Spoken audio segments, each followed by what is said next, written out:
जनत सुता जग जननी जानकी, अतिशय प्रिय करुणा निधान की। ते के युग पर कमल मनावो, जासु कृपा निर्मल मति पावो। सिया राम मैं सब जग जानी, करहूँ प्रणाम जोरी जोग पानी। कभी न हो चतुर कहूँ, मति अनुरूप रामे गुण गाऊं। श्री सीताराम जी महाराज की जय। श्री राधा कृष्ण भगवान की जय। श्री सद्गुरु भगवान की जय। सुर समूह विनती कर, पहुँचे निज निज धाम। वो जग निवास प्रभु प्रगट भय, अखिल लोक विश्राम। भय प्रगट कृपाला दीन दयाला, कौशल्यायितकारी।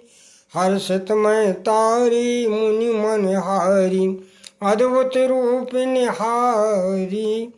लोचन अविरामा तन घन श्यामा, निज आयुध भुज चारी।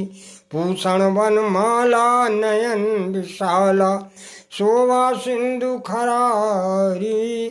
शोभा सिंधु खरारी। माता कौशल्या जी के सामने भगवान चतुर्भुजी रूप में खड़े हुए हैं।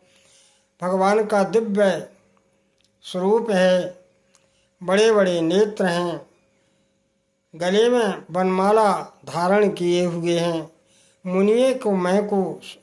मुनियों के मन को सुख देने वाले हैं। ऐसे भगवान का दिव्य स्वरूप श्री कौशल्या जी देख के स्तुति करने लगे। कर दुई कर जोरी स्तुत तोरी, कै विधि करो अनंता। माया गुण गयाना तीत अमाना, वेद पुराण भनंता।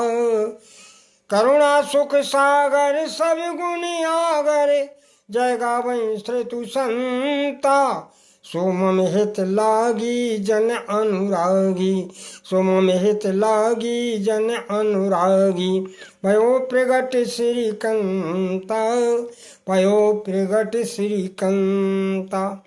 हाथ जोड़ करके कहती हैं कि हे भगवान, आप माया और गुण से परे हो, आप करुणा के सागर हो और समस्त गुणों के धाम हो।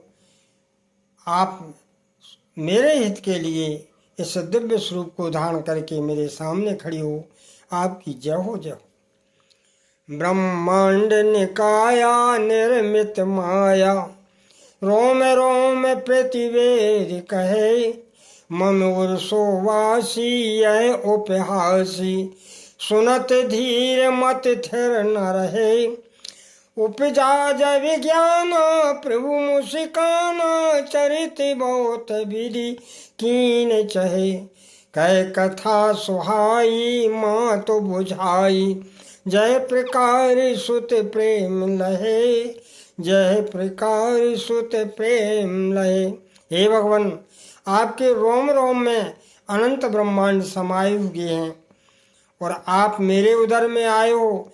ऐसा हास्य, ये तो हंसी की बात है। ऐसा सुनकर के बड़े बड़े ज्ञानियों की बुद्धि भी चकित हो जाती है, स्थिर नहीं रहती।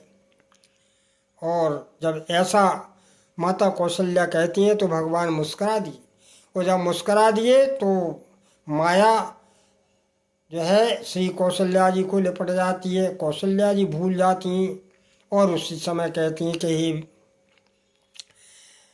भगवान।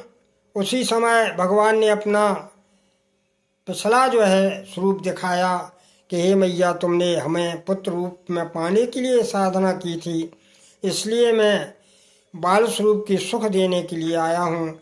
अब हमें क्या करना है। तब माता बोली, माता पुन बोली सो मत डोली, तजो तात ये रूपा। की जैसे सुलीला अति प्रिय शीला, अद्भुत परम अनुपा।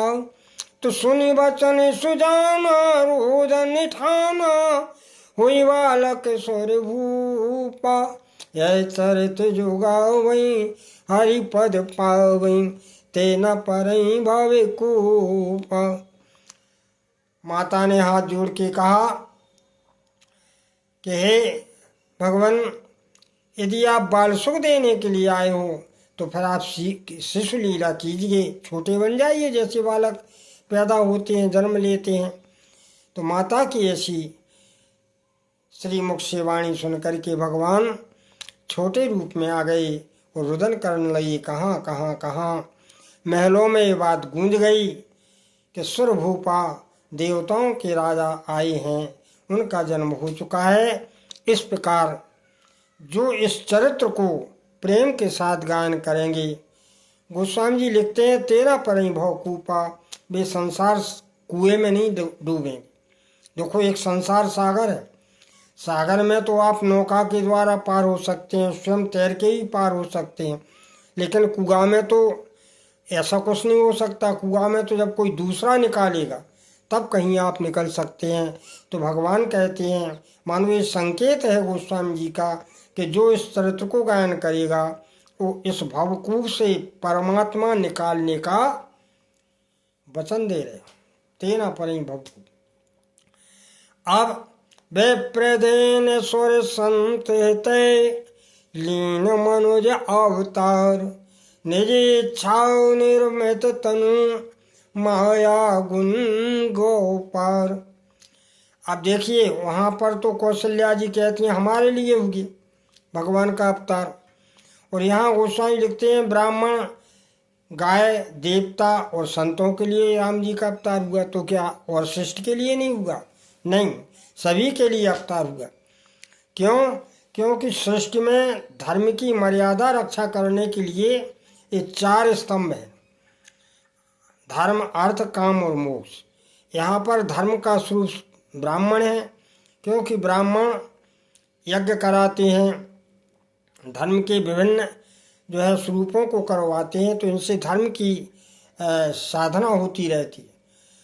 और दूसरा है गाय।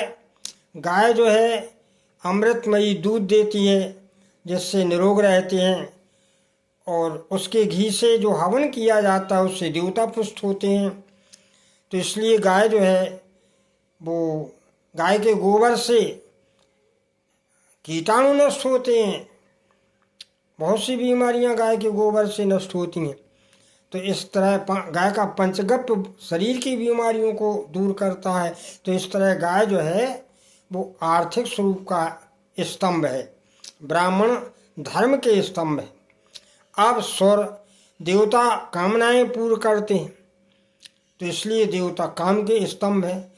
और संत जो है वो भगवान की भक्ति बता करके, भगवान का रास्ता दिखा करके सदपंथ जो है हमें बताते हैं, ताकि हम मोक्ष के अधिकारी बन जाए। तो इसलिए वो मोक्ष को देने वाले हैं। तो इस तरह ये 4 स्तंभ हैं। तो इसलिए लिखा कि 4 स्तंभ यदि सांगोपांग रूप से काम करने लगें, ये अपनी मर्यादा में कार्य करने लगें, तो सृष्टि पर शांति स्थापित हो सकती है, हो सकती क्या, हो ही जाती है। इसलिए वे प्रधेन स्वर संतयत लीन मनोज अवतार, वो निज इच्छा निर्मित तन माया गुण गोपार। भगवान माया से परे हैं। गुण, रजोगुण, तमोगुण, सतोगुण, ये 3 गुणों से परे हैं। माया गुण गौ, इंद्रियां भीतर बाहर की इंद्रियों के समूह से परे हैं। और निज इच्छा निर्मित तनु, अपनी इच्छा से दिव्य देह धारण करते हैं। ऐसे भगवान का अवतार होता है। तो राम जी जो हैं वो निर्गुण ब्रह्म हैं, लेकिन प्रेम के भक्त में, प्रेम के वशीभूत माता कौशल्या की गोद में आ गए। निर्गुण विगत विनोद, सो अज प्रेम भगति बस कौशल्या की गोद। इस तरह ये परमात्मा की प्राकट्य होने की दिव्य जो है पावन कथा है। टूटी फूटी भाषा में उसे आपके सामने प्रस्तुत की है। इसी के साथ वाणी का बोलिए आनंद कंद भगवान की जय।